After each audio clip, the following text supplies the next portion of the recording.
Hi guys, எல்லாருக்கும் வணக்கம். இது மை ட்ரீம் வேர்ல்டு. சரி, வீடியோ பார்த்துட்டு பாக்குறவங்களாவது கொஞ்சம் கமெண்ட் பண்ணுங்க. பிடிச்சிருந்தா மட்டும் பாருங்க, பிடிக்கலாட்டினா வீடியோ யாரும் பார்க்க வேணாம். சரி வாங்க, இப்ப நம்ம ஸ்டோரிக்குள்ள போலாம். ஜேகேவும் அந்த ரேஸ் நடக்கிற இடத்துக்கு போயிடுறான். ரேஸும் அவங்க வேற லெவல்ல நடந்துகிட்டு இருக்கு. இது வந்து லீகலா நடக்கிற ரேஸ் கிடையாது, இல்லீகலா நடக்கிற ரேஸ். அதனால இங்க போலீஸ்க்கு நாட்டலோட அதே மாதிரி 18 வயசுக்கு கீழே இருக்கிறவங்களும் இதுக்குள்ள வர முடியாது. 18 வயசுக்கு மேல இருக்கிறவங்களுக்கு மட்டும்தான் அலோடு இருக்கு. சரி வாங்க, இப்ப நம்ம ரேஸ்ல என்ன நடக்குதுன்னு பாத்துலாமா. ஜேக்கவும் ஒர்க் எல்லாம் முடிச்சுட்டு சும்மா கெத்தா வந்து நிக்கிறான். அவன் நிக்கவுமே அங்க இருக்கிற கூட்டம் எல்லாம் ஜேகேவை சூழ்ந்துருது. ஜேகே ஜேகே அப்படின்னு சொல்லவுமே இங்க வேற இவங்களுக்கு வேற வேற வேலையே இருக்காது, எப்ப பார்த்தாலும் இதே பொழப்பா போச்சுன்ட்டு ஜேகே சும்மா ஃபார்மலுக்கு ஸ்மைல் பண்ணிட்டு சுகாவை நோக்கி போறான். என்னடா உன்னோட ஃபேன்ஸ் கூட்டம் ஈயா மொத்திருச்சு போல. ஆமாண்டா மச்சான், எனக்கு ஃபேன்ஸ் கொஞ்சம் அதிகம், உனக்குதான் தெரியும்ல. சரி, பைக் ரெடியா? பைக் எல்லாம் பக்காவா தரமா ரெடியா இருக்கு மச்சான், நீ ஒண்ணு கவலைப்படாத அப்படிங்கும். நான் கவலையே பட மாட்டேன். சரி அப்படின்ட்டு இவங்க ரெண்டு பேரும் பேசிக்கிட்டு இருக்கும் போது தேர்ட் பர்சன் ஒருத்தவங்க இன்ட்ரோ ஆகுறாங்க. ஏய் ஜேகே, நீ என்ன எல்லா விஷயத்துலயும் டாப்லயே இருக்கிய, என்ன காசு கொடுத்து வரியா? ஜெயிக்கிறதுங்கிறது என்னோட பொறப்புலே பிறந்ததுடா. காசு கொடுத்து வர்றதுக்கு உன்ன மாதிரி எச்சுக்கல நாய் அதுதான் வரும். என் ரத்தத்திலே கலந்தது. ஜெயிக்கிறது மட்டும்தான் எனக்கு பிடிக்கும். நான் எப்பவுமே நம்பர் 1 தான் இருப்பேன் அப்படிங்கும். சரி ஓகே, அப்ப நம்ம ரெண்டு பேருக்குள்ள ஒரு ரேஸ் வச்சுக்கலாமா? வச்சுக்கலாமே. பெட்டா என்ன கட்டுற அப்படிங்கும். பெட்டா உனக்கு என்னடா வேணும்? நான் மட்டும் ஜெயிச்சுட்டேன்னு வச்சுக்கோ, உன்னோட ஜியான் இண்டஸ்ட்ரியில இருக்கிற மொத்த ப்ராப்பர்ட்டியும் என்னோட பேர்ல எழுதி கொடுத்துருவியா? சரி ஓகே, அப்படி நீ ஜெயிச்சுட்டேனா நான் என்ன பண்ணணும்? உன்னோட உடம்புல ஒரு ட்ரெஸ் இல்லாம இந்த ரேக்ல நீ ஓடணும். உனக்கு ரெடியா அப்படிங்கும். எனக்கு ஓகே தான் அப்படின்னு சொல்லிட்டு ரெண்டு பேருமே ரேஸ்க்கு ரெடி ஆகி அந்த ஸ்டேஜுக்கும் போயிடுறாங்க.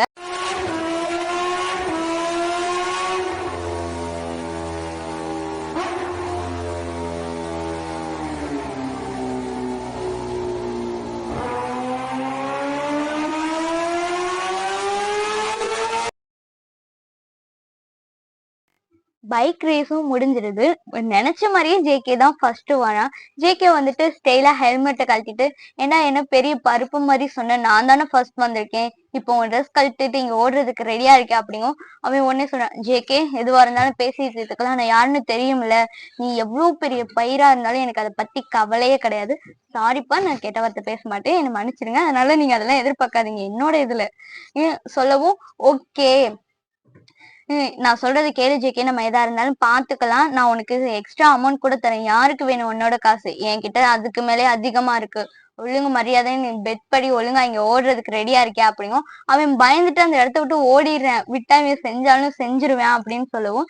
சரி அப்படிங்கிற மாதிரி அவனுக்கு அந்த நாள் ரொம்ப ஹாப்பியா போகுது. வேணா நினைச்ச மாதிரி ரேஸ்லயும் ஜெயிச்சுட்டான், அவனோட ட்ரக்கும் கிடைச்சிருச்சுன்னு ரொம்ப ஹாப்பியா.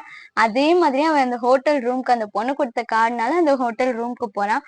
அங்க போயிட்டு அந்த பொண்ணு, பரவாயில்ல ஜிகே, நீ வரமாட்டேன்னு நினைச்சேன், பரவாயில்ல வந்துட்ட அப்படிங்கும். சுகா அந்த நேரத்துல கால் பண்ற, எங்கடா இருக்க அப்படிங்கும்.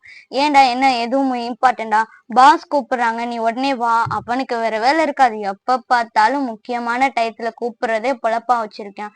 ஜேகே விளையாடாத, ஒழுங்கா வா அப்படின்னு சொல்லவும் அவனும் சரி ஓகே நான் வரேன் இது அப்படின்னு சொல்லவும் ஒரு 5 நிமிஷம் வெயிட் பண்றா அப்படிங்கும். நோவே, நீ உடனே இப்ப என் கண்ணு முன்னாடி இருக்கணும் ஜேகே அப்படிங்கும். சரி ஓகே சுகா, நான் வரேன், காலை கட் பண்ண அப்படிங்கும். அந்த பொண்ணு கிட்ட, எனக்கு முக்கியமான வேலை இருக்கு பேபி, நான் அப்புறமாட்டி உன்னை வந்து பாக்குறேன் அப்படின்னு சொல்லும். ஜேகே நில்லு, போகாத அப்படிங்கும். அந்த பொண்ணு, இவளுக்கு வேற வேலை இருக்காது, நான் அப்புறமாட்டி வரேன்னு சொல்றேன், எனக்கு முக்கியமான ஒர்க் இருக்கு, நான் உடனே போகணும் அப்படின்னு சொல்லிட்டு ஜேகே அந்த இடத்த விட்டு உடனே கிளம்பிடுறேன். கிளம்பிட்டு சுகாவு கிட்ட போய் பேசிக்கிட்டு இருக்கிற வாக்குல இங்க நம்ம இந்த கதையை ஸ்டாப் பண்ணிட்டு தயாங் பக்கம் போவோம். டயாங் 3 மணிக்கெல்லாம் அலாரம் வச்சு பிள்ளை எந்திரிச்சு எப்படியோ நம்ம சியோல் சிட்டிய பார்க்க போறோம்டா அப்படிங்கிற மாதிரி ஹாப்பில ரொம்ப கிளம்பி அவ்வளவு வெள்ளனா கிளம்பி பஸ் ஸ்டாண்டுக்கு போனா அங்க பஸ்ஸும் கிடைக்கல. ஜிமினா, ஏன்னா தூங்குறவனை எழுப்பிட்டு வந்து இப்படி கொடுமைப்படுத்துற தயாங்? உன் கூட சேர்ந்ததும் போதும், ஒழுங்கா மனுஷன் நிம்மதியா தூங்க முடியுதா? உன்னோட கொடுமையா இருக்குடா தயாங். நம்ம அங்க போய் காலேஜ்ல எல்லாம் என்ன ஏதுன்னு பாக்கணும்ல, பார்ட் டைம் ஜாப் வேற கேட்டிருக்கோம். நம்ம வீட்டுல பிச்சை எடுக்கிற மாதிரிதான் நம்மளுக்கு பஸ்ஸுக்கு போறதுக்கே காசு கொடுத்துருக்காங்க.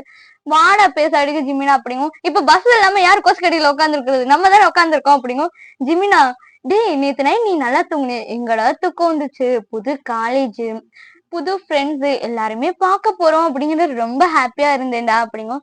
எனக்கு என்னமோ ஏதோ சம்திங் ராங், நம்ம ஏதோ ஒரு பெரிய வலையில போய் சிக்க போறோம் அப்படிங்கிற மாதிரியே ஃபீல் ஆகுதுடா மச்சான் அப்படிங்கும். அப்படியா ஃபீல் ஆகுது. இப்படிலாம் பேசாதடா ஜிமினா, நான் சும்மாவே பயந்தாங்கோலி, நீ வேற என்ன பயமுடுத்தாதடா அப்படிங்கும். இல்ல இல்ல நான் சும்மா விளையாட்டுக்கு தான் சொன்னேன், நீ எதுவும் சீரியஸா எடுத்துக்காத அப்படிங்கும். இவங்க இப்படி பேசிக்கிட்டு இருக்கும் போதே பஸ்ஸும் வந்துருது. தயாங்க அந்த பஸ்ல ஏறும்போது அவங்க வீட்டை பாக்குறான். எவ்வளவு சந்தோஷமா இருந்தோம் அப்படின்ட்டு அவன் சின்ன வயசுல நடந்தது எல்லாத்தையுமே நினைச்சு பார்த்துட்டு நான் சீக்கிரமா வரேன் அப்படின்னு சொல்லிட்டு தயாங்க ஏறிடுறான். ஜிமினா ஏறினோடனே அவனுக்கு தூக்கம் வரும். அப்படியே தயாங் மேலேயே சாஞ்சு படுத்து தூங்கிடுறான்.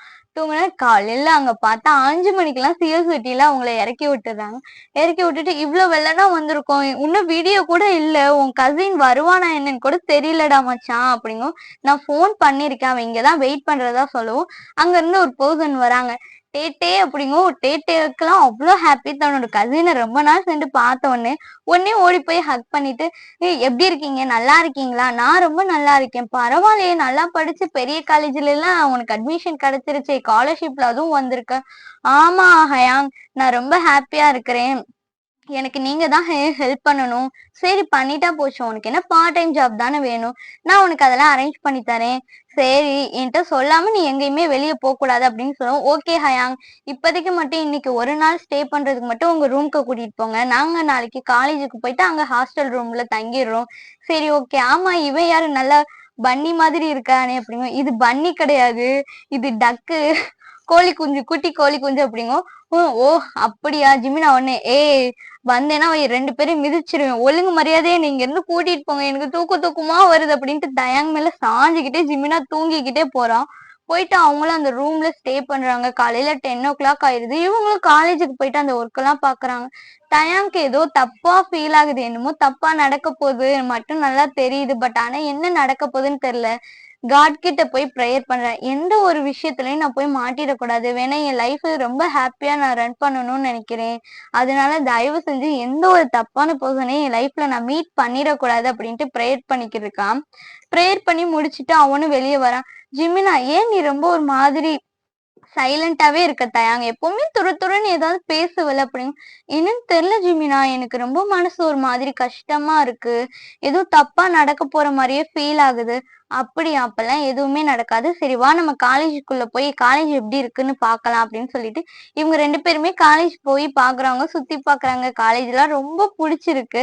அதே மாதிரி ஹாஸ்டல் ரூமுக்கும் போறாங்க, ஹாஸ்டல் ரூமும் பிடிச்சிருக்கு. அந்த காலேஜ் வேற யாரோடதும் இல்லைங்க, நம்ம ஜேகேவோட காலேஜ் தான். எங்க போய் பிள்ளை சுத்தி சுத்தி அவங்கிட்ட தான் போய் மாட்டுற மாதிரி ஜேகேவோட காலேஜ்லயே தயாங்க வந்து சேர்ந்து படிக்கிறான். இவங்க 2 பேரும் எப்படி மீட் பண்ண போறாங்கன்னு இன்னும் கொஞ்சம் எபிசோட்ல பாத்துரலாம். இன்னைக்கு இல்ல நாளைக்கு அவங்க கண்டிப்பா மீட் பண்ணிருவாங்க. இந்த சைடு ஜேகே சைடு பார்த்தோம்னா அவனும் போயிட்டு அவங்க பாஸ பாக்குறான். என்ன பாஸ் சொல்லுங்க அப்படிங்கும். ஜேகே என் பொண்ணுக்கு உன்னை ரொம்ப பிடிச்சிருக்கான், அதனால என் பொண்ணு உன்னை கல்யாணம் பண்ணிக்கணும்னு ஆசைப்படுறா அப்படிங்கும். உடனே சொல்லு, பாஸ் எனக்கு கல்யாணத்துல எல்லாம் இன்ட்ரெஸ்ட் கிடையாது, நான் ஜஸ்ட் ஒன் நைட் ஸ்டாண்ட் மட்டும் தான் பண்ணுவேன் அப்படிங்கும். பாஸ்கே ரொம்ப தூக்கி வாரி போட்டுறது. என்ன என் முன்னாடி நின்னு எவனும் பேசுறது கூட நடுங்குவேன், இவ ஏன் பொண்ணை பார்த்து கல்யாணம் பண்ணிக்கணும் ஆசைப்படுதுன்னு சொன்னா இவ இப்படி சொல்றானே அப்படிங்கும். சுகா உடனே ஜேகேயோட கையை பிடிச்சிட்டு என்னடா சொல்ற அப்படிங்கிற மாதிரி. நான் உண்மையதானே சொல்றேன், எனக்கு யார் கூட மேரேஜ் இந்த ரிலேஷன்ஷிப்ல எல்லாம் இருக்க பிடிக்காது, ஜஸ்ட் ஒன் நைட் மட்டும் தான் அப்படிங்கும். அந்த பொண்ணு ஒரு ஜேகே அப்போ உனக்கு என்ன பிடிக்காதா, அப்ப என்ன பார்த்து சிரிப்ப, ஜஸ்ட் நார்மலா பார்த்தா எந்த பர்சனா இருந்தாலும் சிரிக்கத்தான் செய்வாங்க, நான் அந்த மாதிரிதான் பார்த்து சிரிச்சேன், அது உனக்கு தப்பா தெரிஞ்சா நான் ஒண்ணும் பண்ண முடியாது அப்படிங்கும். ஜேகே இப்படி ரொம்ப சிடுசிடுன்னு பேசுறத பார்த்துட்டு அந்த பொண்ணு இல்ல எனக்கு இவன் தான் வேணும் அப்படிங்கும். பாஸ் முன்னாடியே அந்த பொண்ணோட கழுத்தை பிடிச்சு நெரிச்சிட்டு என் கூட தான் வேணும்னு நினைச்சேன்னா நீ ரொம்ப கஷ்டப்படுவ, நான் ஒரு டெவில்ங்கிறத மறந்துடாத, அதனால என்னை விட்டு தள்ளி இருந்துக்கோ, அதுதான் உனக்கும் நல்லது உங்க அப்பாவுக்கும் நல்லது அப்படிங்கும்.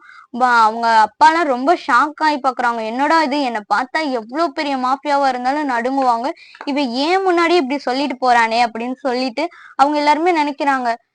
உடனே ஜங்குக்கு எதுவுமே பேசாம அந்த பிளேஸ விட்டு கிளம்பிடுறான். வெளியே வந்துட்டு சுகா சொல்றான், ஏன்டா அந்த பொண்ணும் பாக்குறதுக்கு ரொம்ப நல்லா தானே இருக்குது, மாஃபியாவோட குயின் அப்படின்னு சொல்லுவேன். எனக்கு மாஃபியா குயினே இருந்தாலும் அவ பாக்குறதுக்குலாம் அவ்வளவு ஒன்னும் அழகா இல்ல, ஏதோ பாக்குறதுக்கு ஜஸ்ட் ஒன் நைட் ஸ்டாண்ட் வேணா பண்ணலாம், அதுக்கு மேல எல்லாம் இந்த பொண்ணுகிட்ட வேற எதுவும் கிடையாது.